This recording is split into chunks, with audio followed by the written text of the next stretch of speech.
Today on Geek Devotions, we're giving you guys a very first look reaction to Pokemon Legends Arceus.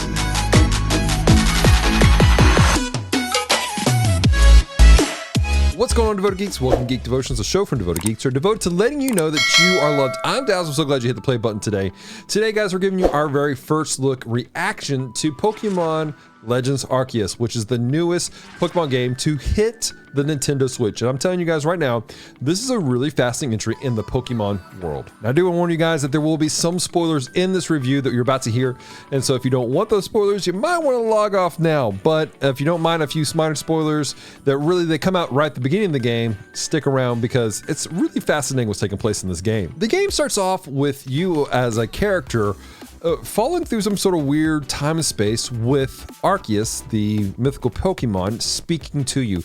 And for whatever reason, things are getting strange as you find yourself in ancient times, like ancient Pokemon times. This game really does lean into very old school, very rural Japan history and past, basically. That's where this takes place.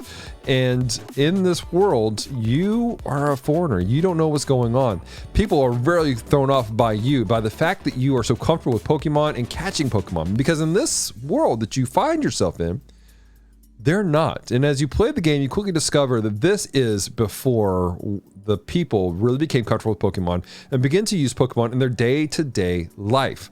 And so you, as a Pokemon trainer, continue your quest to try to catch them all and to actually fill out the Pokedex. Whereas in previous games, there's always the mission of becoming the greatest Pokemon trainer and to get through the championship. Your task really is simply to fill out your Pokedex. Which brings us to some of the main differences between this and previous Pokemon entries. Whereas in previous Pokemon entries, it was really a very linear gameplay where you would travel to and from different directions. You were very fixed camera base. This is a free roaming camera. It is very much giving me the vibes of Breath of the Wild, though I've heard people say that it leans more towards Monster Hunter.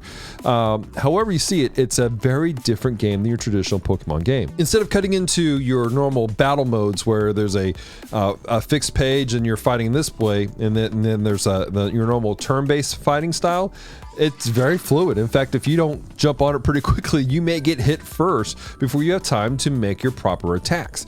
At the same time, you have to learn how to make your attacks. You have to help your Pokemon master certain attacks so they become more effective. This game, like many other RPGs out there, have many side quests you can pick up that help you to get more supplies and more information about the world around you.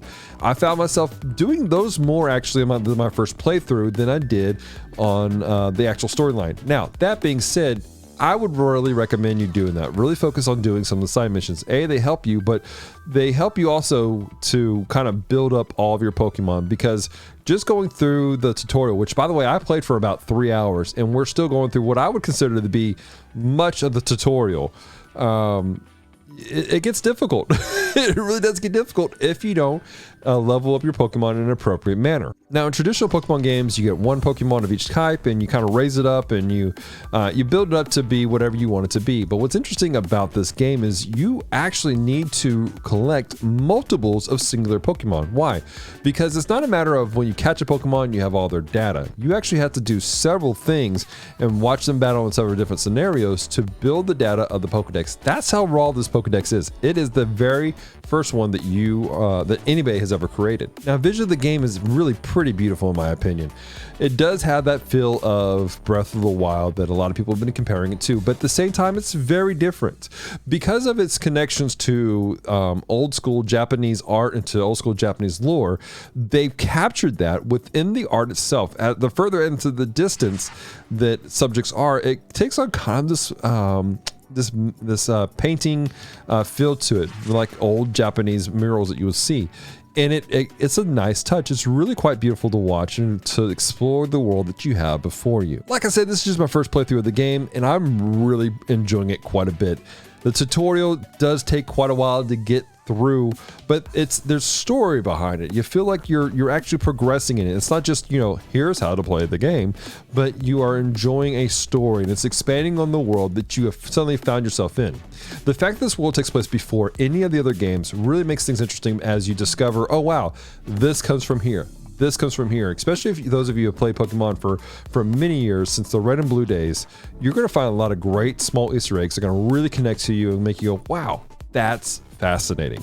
So for our first look review, I can highly recommend this game right now off the bat. Like, I'm having a lot of fun playing this. I've been streaming it all day, and my community seems to be enjoying it. We've been laughing about it. We've been talking about it, and I look forward to playing this game further down the road and beating it eventually. So I want to encourage you guys, check it out. Go down to your local GameStop, whatever, and check out this game. If you are interested in a written version of this review, it'll be on our website, geekdevotions.com, over the next couple of days, where you can also find other kinds of things. Where you can find devotions that we put out on a regular basis. You can find reviews on comic books, movies, and music. We actually have a podcast called Comm Talk by Geek Devotions, where we kind of do general geekery conversations. We have a segment called Primitive Rhythm Machine, where we talk about music and theology within music, and then B's Views and Reviews, where we talk about family-friendly, faith-based comic books.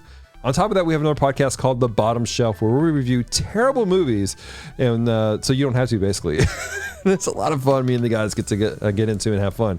But all this can be found at geekdevotions.com. And I want to encourage you guys to check out that and all our social media platforms, Facebook, Instagram, Twitter, and where we're putting out content on a regular basis designed to encourage people, challenge people, and help them take their next step with God. So until next time, guys, stay devoted, peace and love.